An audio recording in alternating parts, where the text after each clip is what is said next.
Filmination presents Pinocchio and the Emperor of the Night. Into classic voice actors. Voices of Edward Asner, Tom Hartley, James Earl Jones, Ricky Lee Jones, Don Knotts, and William Wyndham. When I was younger, I did not heard about this movie until the early 2010s, and that this is the same company that actually did Happily Ever After, aka the sequel to Snow White and the Seven Dwarfs. Filmination, which you best know them as the He-Man series. They do this movie in 1987, and then the holiday of December 31st, there's that timeline. So basically the sequel is supposed to be based off the first film of Pinocchio, which everybody knows the Disney classic one was one of the greatest films from 1940. First, a little history. Pinocchio was famous back in the day in 1940. He used to be one of the most highest grossing films of all time, of everybody's favorite childhood film of all time, of Jenny Cricket. It being Pinocchio's conscience and magical blue fairy that brought him to life because of Geppetto's wishing for him to be a real boy. So he thought choose right or wrong. And he chose the wrong by trusting a cat and a fox and ended up in a big huge adventure. And in the end, he learned the meaning of true friendship.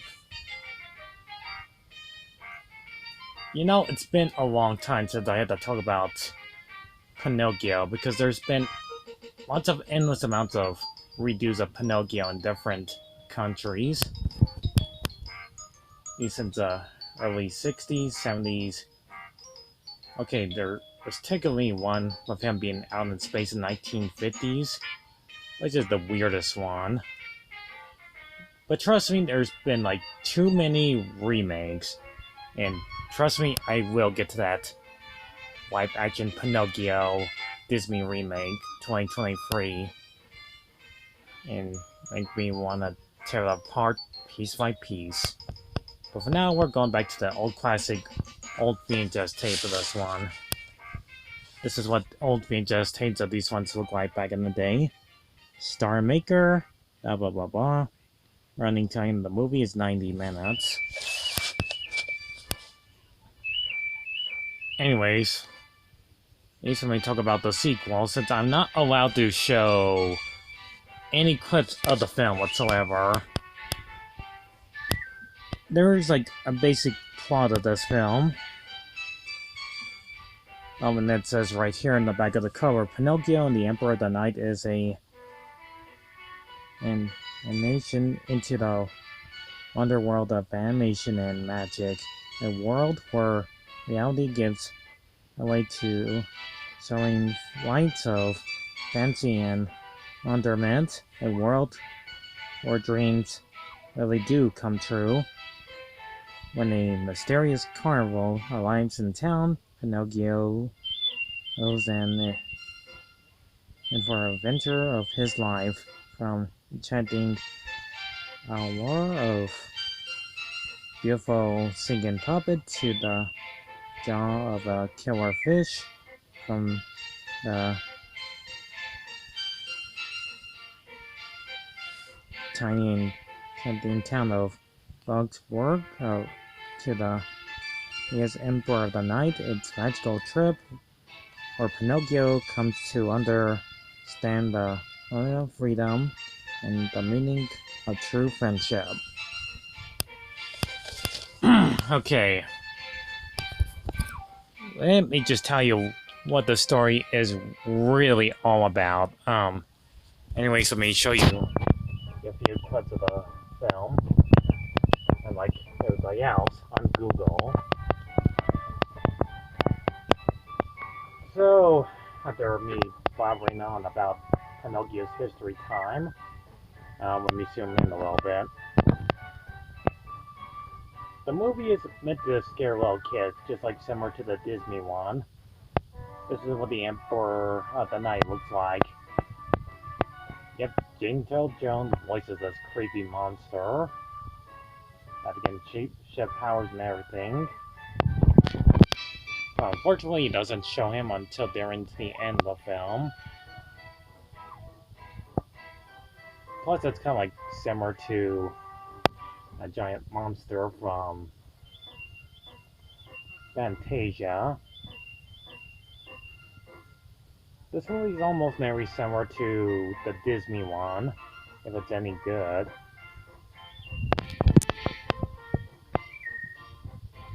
Except Pinocchio encounters also a raccoon and a monkey instead of a cat and a fox that tricks him from treating the box toward the town when he was a puppet and becomes a real boy. But he trusts a, well, cricket and turns into wood, which he names, I'm not kidding, and his name is Jimmy. Okay, I can't think with the music playing.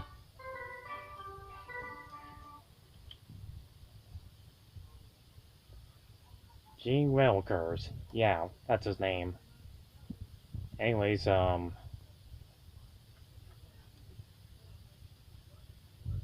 of the characters had like weird names, like Sick Gallywag is a raccoon, obviously, and wants to trick people out of their money because that's how people were back in the day.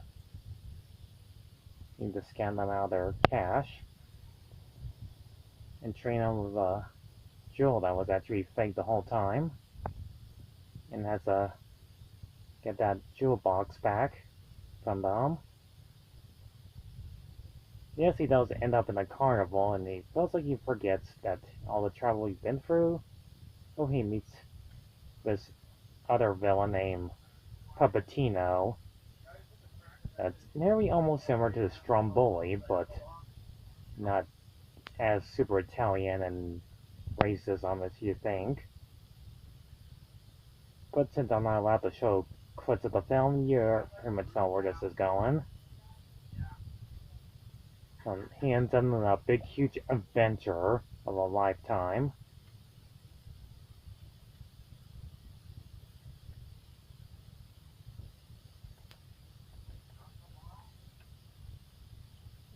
Okay, play the music.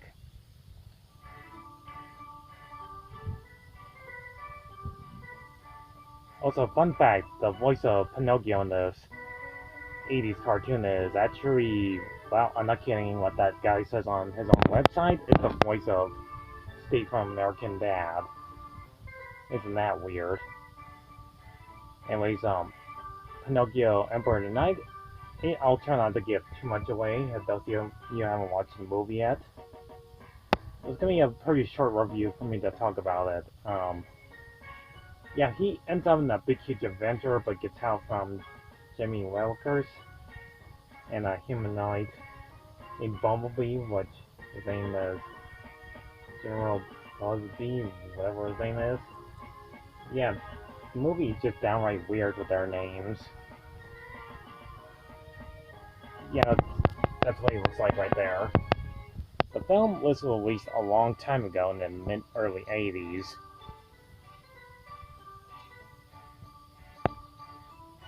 Since I watched this movie before, I pretty much know what it's about. And it does have, yeah, like what it says right there, Stereo's animated kids movie. And I gotta admit, it's seeing Pinocchio fall in love with a character named Twinkle that never had like one screen time in the film. Right, that image looks a little bit terrifying. But in the end of the film, she does become a real girl. And yes, I'm kind of aware that there's a Jen Henson Pinocchio live action movie in the mid 90s of Jennifer Taylor Thomas, blah blah blah blah. You pretty much know the rest. But yeah, I'm not gonna try to give too much away if those of you who have not seen the movie before, but I would say the animation's not half bad, but it does look like from a Saturday morning